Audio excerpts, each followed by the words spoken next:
Sir, तरुणांसाठी सकाळ संवाद ईनच्या माध्यमातून एक व्यासपीठ उपलब्ध करून दिलं आहे. कसं पाहता तुम्ही? खरं तर आमच्या अभिजित सरांनी हे रोपटं लावलं होतं 10 वर्षाला.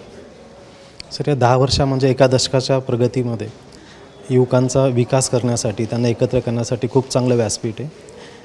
ईनच्या समर युथ समिटमध्ये महाराष्ट्रातल्या विविध भागातून, खास करून ग्रामीण भागातून सुद्धा युवक सहभागी होतात आणि यांना योग्य दिशा देण्याचं काम या समिटमधून होत असतं.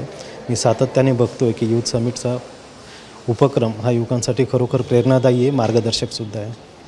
ज्या पद्धतीनं सर तरुणांचा सुद्धा मोठा सहभाग यामध्ये मिळतो आणि त्यांना व्यासपीठ मिळतं, म्हणजे त्यांना मार्गदर्शन मिळतं, इथं सांस्कृतिक कार्यक्रमांसाठी सहभाग मिळतो, इंटेलेक्च्युअल खाद्यसुद्धा मिळतं, असं सगळं मिळून त्यांना या ठिकाणी ईनच्या माध्यमातून दिलं. नक्कीच ईन हा तसंच व्यासपीठ आहे की ज्या ठिकाणी ऑल इन वन युवकांना मिळतं आणि या युवा शक्तीला योग्य दिशा देण्याचं काम या प्लॅटफॉर्मवरून होत असतं. युवकांपुढच्या समस्या वेगवेगळ्या आहेत. आजच्या काळामध्ये युवकांमुळे बेरोजगारीची समस्या आहे, शिक्षणाचा उपयोग रोजगारासाठी होत नाही, ती एक मोठी समस्या आहे. AI, ChatGPT याच्यासारखी आव्हानं आहे ज्याच्यामुळे अनेक करिअर संपुष्टात आली आहेत. पण त्याच पद्धतीने नवीन करिअरच्या वाटासुद्धा त्याच्यातून निर्माण होत आहेत. हे ईन व्यासपीठावरून मुलांना किंवा युवकांना दाखवलं जातं आहे.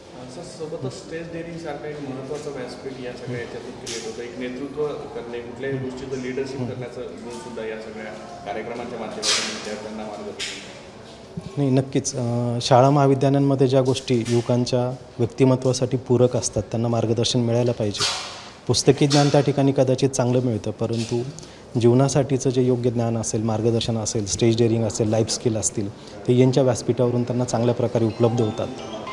ईनचं त्यामध्ये मोठं योगदान आहे.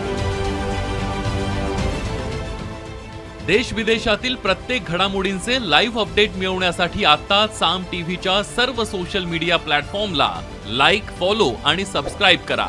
तसंच सर्व नोटिफिकेशनसाठी बेल आयकॉन प्रेस करायला विसरू नका.